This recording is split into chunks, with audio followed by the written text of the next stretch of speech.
Okay, we're at part 6 of the CD collection. Just kind of chugging on through the A section. First up, this is actually the only album that I really find myself returning to over and over from this band. This is Amon Amarth with Versus the World. This is probably my favorite release from Amon Amarth. Probably not the most popular opinion as far as that goes, but it is my favorite. This is the 2 disc version. It has the album in English, and then it has the version that is not in English, which is the bonus CD.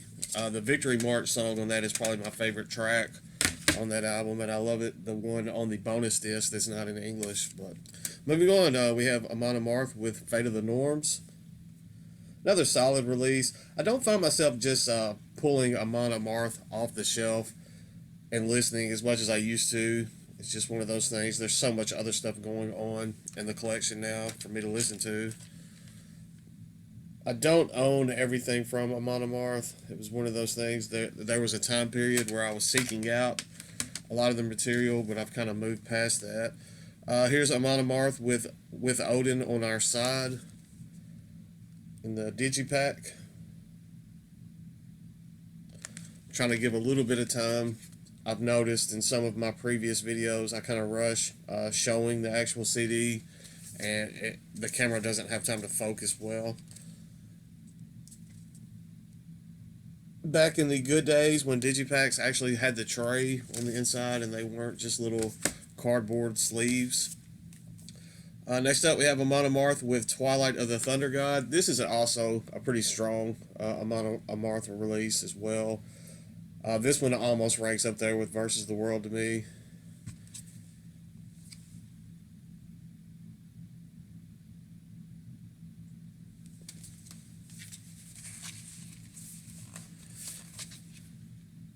Pretty big double disc Digipack. One's got the, I think, a DVD in this version. It's live at Summer Breeze 2007. Man, it's crazy how fast time flies by. Then we have Amon Amarth with Surtur Rising. I really liked this release when it came out. It kind of, I don't know if it just didn't stand the test of time for me or what, but when this first came out, I was all about this release, and it's another one that's just kind of fallen into the collection void now, where it's just a spot on the shelf. This is also a double disc.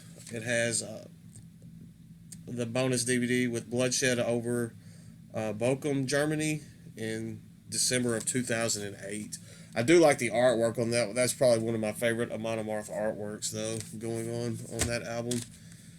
Next up, we have Deceiver of the Gods by Amon Amarth. Now, going through this collection video and seeing how many actual albums, I actually own more Amon Amarth than I remembered owning, to be completely honest with you. At one point, I believe I had the deluxe version of this release, and then I either traded that or sold that off, and kind of had that seller's remorse. And I found this copy pretty cheap. I believe on eBay, so I went ahead and pulled the trigger and returned that one into the collection. And then we have Jomsviking from Amon Amarth. I actually have not given this one the time that it probably deserves. I have spun it a couple times. I don't remember being just super impressed with this one. So maybe after giving it a rest, because I know it's been a while now, and giving it a spin, I may like it a little bit more. Upon a return listen, I do not own their newest album. It's just, I don't know. Amon Amarth has just gotten to the point where it's not something I just go out of my way to seek out and add to the collection anymore. Next up, we have something it's kind of dubbed as Krautrock. This is Amon Duel 2 with Hawk Meets Penguin. This is just a little EP single. I got this when Hastings was closing. I got this for almost nothing. It was, I think, like 50 cents or 75 cents. I should not like this as much as I do. It's just kind of poppy German rock. It's identified as krautrock. It's kind of electronic rock.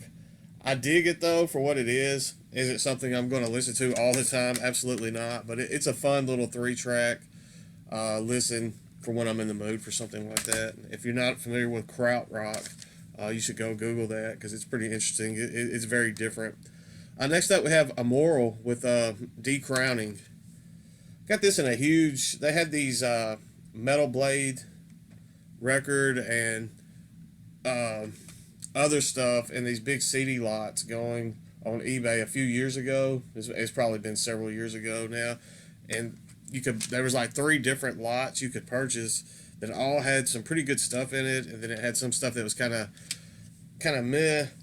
This one I don't remember just a ton about. This is one that I wasn't super in love with when I got it. I believe it's kind of thrashy type stuff if I remember correctly, but I could be wrong on that. It's probably something I need to revisit, and then if I still don't like it, possibly go ahead and rehome that one and find it a new home. Next up, we have Amorphous. This is M Universum. I believe my Amorphous albums are not going to be in order. I was on a bit of a Amorphous kick, and I was pulling them off the shelf and listening to them not too long ago. So there's a good chance they're all going to be out of chronological order. I try to keep the stuff in in order that it was released, but that's not always the case. Once something gets out of order, I don't just have the collection maintenance to go through and reorder them over and over. Next up, we have Amorphous with Tales from the Thousand Lakes. Just a classic Amorphous release. This is probably one of the if not the must-own Amorphous release. In my opinion, anyway, it's probably their strongest material.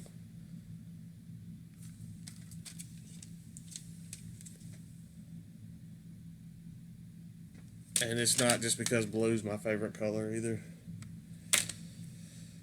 We have some more Amorphous. This is Tuonela. This is one that gets a lot of hate. I actually dig this for what it is. I like the album. I know it's probably one of those albums from Amorphous that's most people frown upon, but I dig this one quite a bit. I probably shouldn't like this one as much as I do, but as someone pointed out in one of my previous videos, my taste in music is absolute garbage. I only listen to bad music, so that's why I like that album. Next up, we have Amorphous with Skyforger. This is one that I've neglected. It's in the collection, and I have not listened to this one. I remember liking it, but I believe I got this about it in a time period where I had a lot of other stuff come in at the same time, and I gave this a few spins and then just kind of shelved it. And in pursuing other listens, I guess is the word that I'm looking for, I will probably set this one to the side and revisit this one here fairly soon when I have a chance, possibly today. So we have some more Amorphous. This is Under the Red Cloud. Another strong. This one's fairly recent, I believe, 2015. So I mean, 6 years. I thought it was newer than that.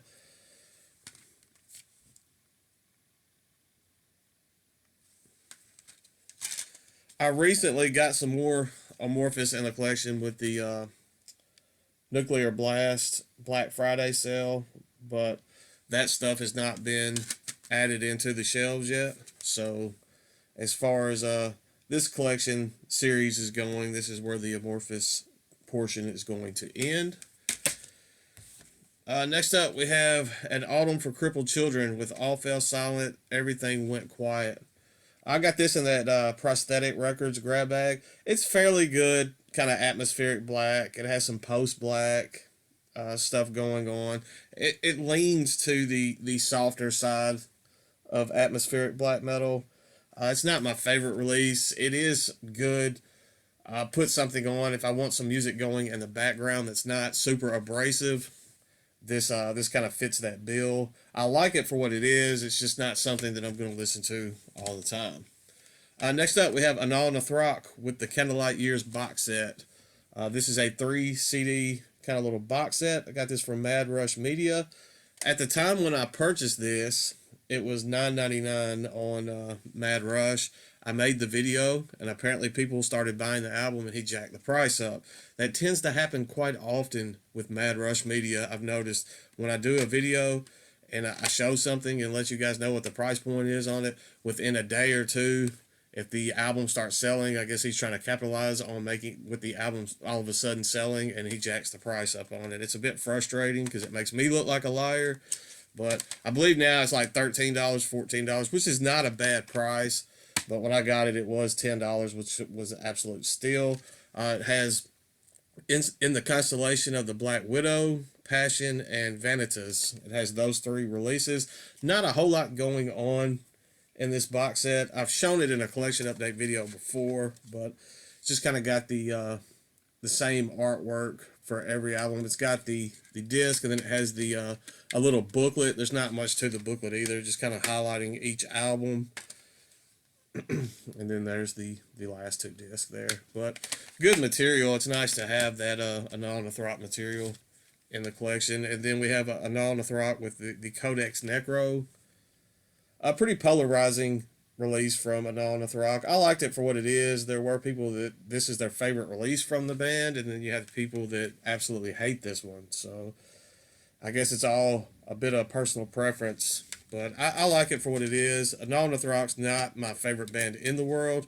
I do obviously like them enough to have them in the collection, but for what it is, this is a pretty good release. I'm not sure if I showed the back, so there we go.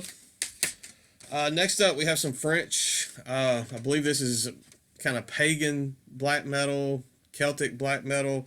This is Anon with Le Rites de Cromlech. This had potential to be a fantastic album. The production on this, unfortunately, just kind of kills it. It's musically, it's very strong for me personally. I like it, but just the production value makes it a bit of a difficult listen at times. It's just the production is so poor on this.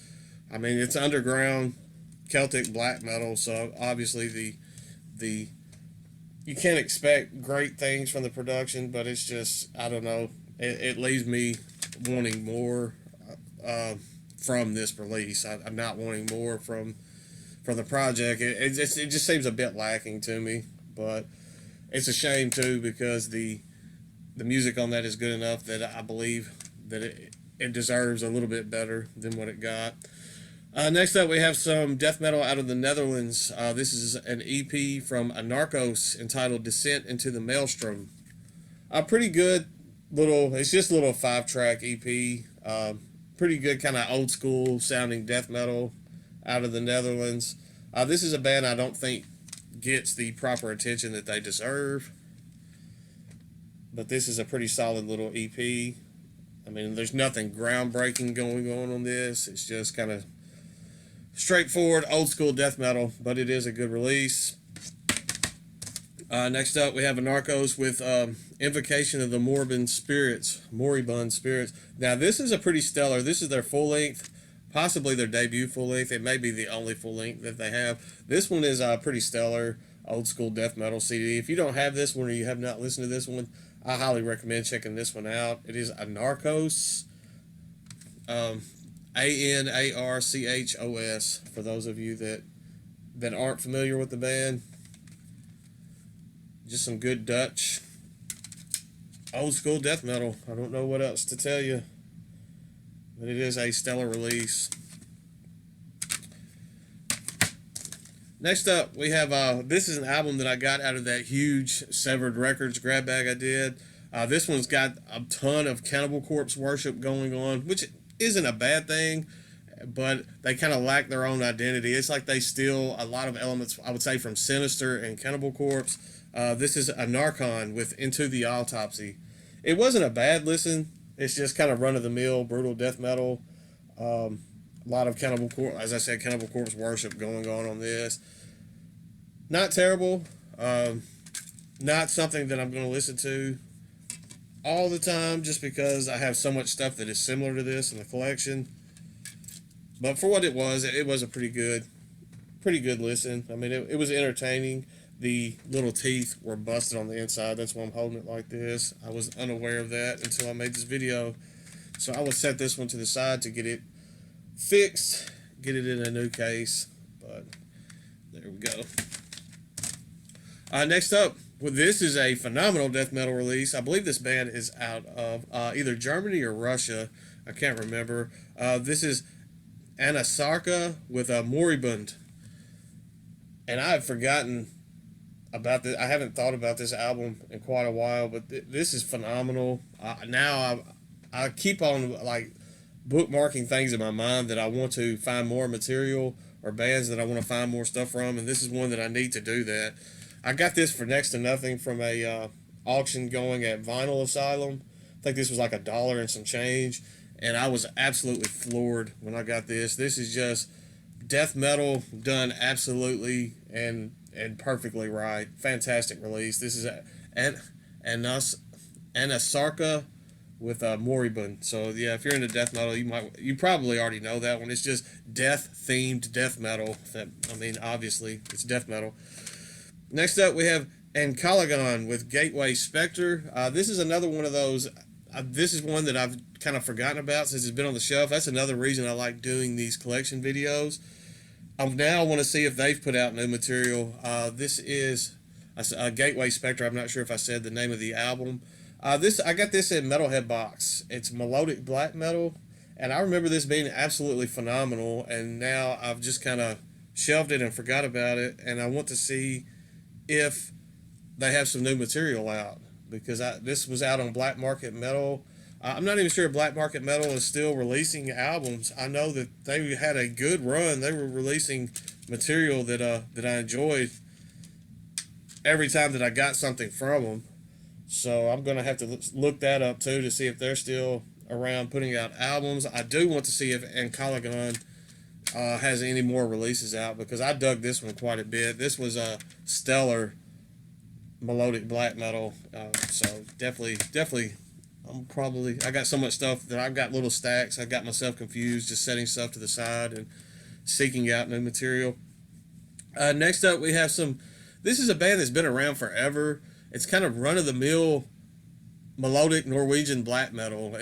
They've kind of been overshadowed by some of the other bigger names in that genre, especially during the time period that this band was out. They're not bad. A lot of people have heard of this band, and it's just, for me, it's just like they're a band that's always just been there. This is Ancient with the Halls of Eternity. I've had this album in my collection forever. I think this came out around 2000, 1999, 2000, somewhere. I know I was in high school. 1999. Just showed my age, my unfortunate age there. I've probably had this album since I was in high school. Sorry, I'm guilt. My throat is. And I liked it then. My feelings for this album are still about the same. It's just kind of run of the mill, well performed Norwegian melodic Norwegian black metal. It has the production that you would expect. And it's just one of those bands that for me, it's just, I can't say anything new, exciting, or original about Ancient. It's just that they perform stuff that's already there. They perform stuff well, and it's just a band that's always just kind of been there. Next up, we have Ancient with Proxima Centauri. And those are the only two releases. They have a fairly large discography, but these are the only two releases that I own from Ancient. This one was on Metal Blade Records in 2001. And then after I was kind of getting out of that period of like the Dimmu Borgir, Cradle of Filth, I think there were a lot of people in that time period that are late 1990s into the early 2000s that were all about that, listening to that stuff. I was guilty as charged of that as well.